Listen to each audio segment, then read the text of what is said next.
Welcome to the nightclub, guys. It's your host, the Night Wrencher. Now, I made a video a couple weeks back talking about how my truck was sagging a little bit too much in the back. I'm also trying to fit my 35s without rubbing, and if you lift up the back, you end up putting a little bit less pressure on the back of the front wheel well, and hopefully that's enough to get room for my 35. So I figured it was time to put in a lift kit. Brand new springs, as a lot of you guys know, are a couple $100 where we can re-arch your existing ones, take them somewhere and have it done. But you're not saving that much money. It's still going to be a couple $100, but your old springs get reused. So I was watching this video by a gentleman by the name of Zip Ties and Bias Pliers. Things get a little bit frisky. Next thing you know, old half-ton squirting KFC gravy all over the inside of your truck. And you get home to realize that that fat cunt has completely sacked out the leaf springs on the passenger side of your truck. He's doing really good right now, and he uploaded a pretty nice video a couple weeks back showing you guys how to re-arch your own springs, and I figured I might as well try it. And so I've got two springs here. I've got these two that are the exact same spring, or at least they were until I cut this one up. I was using this as a spacer spring before I realized that I could just re-arch my own springs. So this one's one that I've already worked over. You can tell that I have, because I have vertical lines right here of where it started to bend up. And if you take a side profile, you can clearly see that this one's pretty much flat and this one's got a nice curve to it. I recently got the a 72 W100, and the springs pretty much all look like this, perfectly flat, and the ones on my W100, my 75, look pretty well arced. And I probably lift up the rear probably by about 4 inches, but I was able to maintain the right height because I actually removed a couple of the springs that I added before, a couple of these to space it up. I used to have 8 and a mixture of long and short springs, and now it only has 6, but they're all pretty long springs, kind of like this. So the only thing you really need is you need a press, and I made myself a little jig. So this little jig, you have your, it's just a bunch of 2x2, so I think this is like 12 gauge tube. So I've got 2 here, and I've got space for the spring in the middle, so 2.5 inches in the middle, 2-inch tube, another couple pieces of 2-inch tube, and then I have just 2 pieces of tube here just to keep it centered on the press right over there. So this thing ends up right here. And then you've got your piece right here. There's a piece of, actually it could have been part of this one. I don't even know. You got a piece of spring that's about 2 inches long. I've got this one sitting in the middle. We've got our 25-ton press over there. And then that one gets settled right here. So I'm gonna go ahead and set up this on that, and I'll be right back. Before we do get into this, I do want to mention 2 things, and I promise I won't be too long. Basically, number one, we're almost to 1,000 subscribers. I think we're about, what, 80 something away, which is super exciting. I'm super happy to have each and every one of you guys. I think that was a bat. Second thing, if you guys haven't already figured it out, I do have an Instagram link somewhere around here. And last thing is, at 1,000 subscribers, I am going to be doing a giveaway. I'm either going to custom build you guys a carburetor, or I'll do something else, just depending on, we'll probably have a vote. So you guys let me know what you guys want. Back to the show.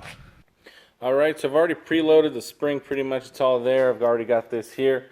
So there's really not much of a secret to it. It's actually pretty basic after it comes through it. So you've got your spacer here, evenly spreading out the pressure. And then you've got these over here also spreading out the pressure. So what you're going to do, you're going to want to give it the same number of pumps all the way across. I like to start with about 15. That's usually when you start seeing a little bit of crackle along the spring, and then that's how you know it's starting to bend. Even if it's a perfectly clean spring or a painted spring, you're going to start seeing crackling or even smoke. So I'm going to go ahead and give this 15 pumps, and you guys are going to be able to check it out.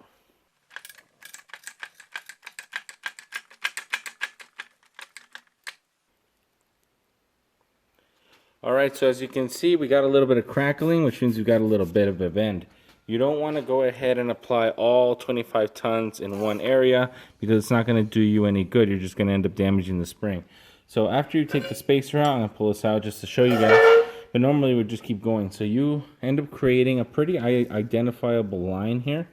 And so you're going to put your spacer on that line. And then you're going to recenter it onto your press. Then you're going to preload it again. You're going to know it's preloaded because it's going to make a little bit of a crackle, but the spring's not going to move yet. That's when you know it's preloaded. Then you start your 15 pumps. All right, it's preloaded, then you go 15. 1, 2, 3, 4, 5, 6, 7, 8, 9, 10, 11, 12, 13, 14, 15. All right, then we go ahead and loosen up the pressure. We're gonna go ahead and do this to the entire spring. You don't have to do this in 15 pumps. You can do it in 10. You can do it in 20. You can do it in 5. Whatever gets your spring moving, but just make sure you do it all the way across. All right, so I just finished up the left side right here. You can tell that the rust started to lift up where we started to get a little bit of a bend, and you see that right here it's clean. If we take a couple steps back, you can tell that the left side has much more arc than the right side. That's because of two things. One, because these springs aren't even. One leg is going to be longer than the other one, but also because this side has been untouched so far. If I go ahead and do this one, this side's going to start going up. But this is a pretty smooth transition. If I want this to look like this, I know for a fact that I actually did 20 pumps all the way across. So if I wanted this to look like this, I would just go 20 pumps. If you put them up together like this, you can basically tell that the curve is about the same. But if you hold it here and then run your hand through it, you're going to notice a couple flat spots right here. And then that's where you're going to focus your effort if you want left and right to match. You want to go ahead and be as consistent as you can, because if you start all the way in like 15 and then the next one does 12 and the next one does 13, your spring's not going to have the same curve all the way across. At least then you know, okay, I added 5 here. Now this one's too big. I'm going to add 2 here. Let's see what happens. And you try to go ahead and balance it.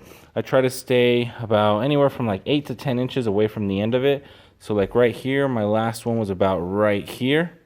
This is about 10 inches from the end. And the reason is because you don't want to pinch the end of it, because when you stack them together, you do want them to have a nice smooth transition into each other. I know this one's not all the way done yet, but you can imagine if the tip is pointed all the way up, then you're going to have too much separation in the middle and then a huge contact on the end. So if we do this backwards, you're going to see that you got a nice gap here and you got very little gap here. If you were to bend this more than this, you would end up having a gap in the middle, and then this thing would be scrapey on each other, and that's exactly what you want to avoid. You want to make sure there's a little bit of a gap between your springs, so that way when they compress a little bit, they'll go onto each other, and that'll give you a little bit of support. If you keep the same number of springs, your ride will be significantly, I don't want to say significantly, but it'll be a little bit harsher, because now you've got more resistance against the road, but you're also going to be more resistant to sagging. If you have 6 springs, a lot of OEM trucks have only 5, so you can, after you do the REARCH, you can remove 1. In reality, I only added 2 of the springs, so this is one of the ones that I didn't use. This was a different one that I had added prior, and then I did the bending just to practice. But then I ended up removing some of the smaller, thicker ones and just added 2 more of these, almost like this, identical. So I ended up removing, I went from 8 to 6, but I really removed 4 of the thick ones and installed 2 of these. So I went from 8 to 4 to 6. And then that gave me 4 inches of lift. If I didn't want as much lift, I would have taken out one of these that I already had bent up, probably the one in the middle, and I would have had a significant less lift. But I did want more or less anywhere from 3 to 4 inches, just to make sure that when I load up my trailer, I don't have a lot of sag in the back, because that looks pretty whack when your truck's all sagged and you're carrying a trailer. It just kind of makes you look kind of weak. Don't really want to do that. The jig overall, it doesn't have to be anything too crazy. I did just flux core weld this. This is just flux core welds. I did this all with the cheapy 110 welder, and then just a couple pieces of scrap steel that I had laying around. You can probably buy this either at like any kind of hardware store that sells steel or some sort of steel yard. They're about 20 bucks for 20 feet, so you end up using probably like 8 feet of it just to make this all up, or you can use any kind of scrap. You do want to make sure that if you do end up welding it yourself, you're confident in the welds, because if you're pressing on this and you're pushing up against this, you got to make sure that you weld it on. If you're only going to weld one side, like I was dumb enough to do, you want to weld it on this side and not on this side, because this side will tend to want to do this, whereas this side will, if you weld it on this side, it's going to do this, and it's not really going to, it's only going to pull against this instead of push and try to open this. So if you were smart, you'd weld both sides. I'm not that smart, so I'm going to only do one side, and it's pretty thick material, so it doesn't crush when you're going ahead and pressing on this. There's no load on these little ones right here. This is just to center it in the middle, keep it from sliding. You don't really want it to slide out. And there's not much of a danger of it doing this unless you like go too far on the end, which is why I left the gap in the middle to make sure I keep everything well and centered. And then the spacer that I use is just a piece of spring that I had left over, and I just ended up cutting it up. I should have picked something a little bit more flat, and I ended up picking up something with more of a taper. But I've been using it. I just make sure that the taper is always facing the side that I keep working on, and just, this is the easy side, this is the heavy side, and then I just keep using it. Hasn't really affected anything, but it's something to keep in mind. And I think that'll be pretty much it.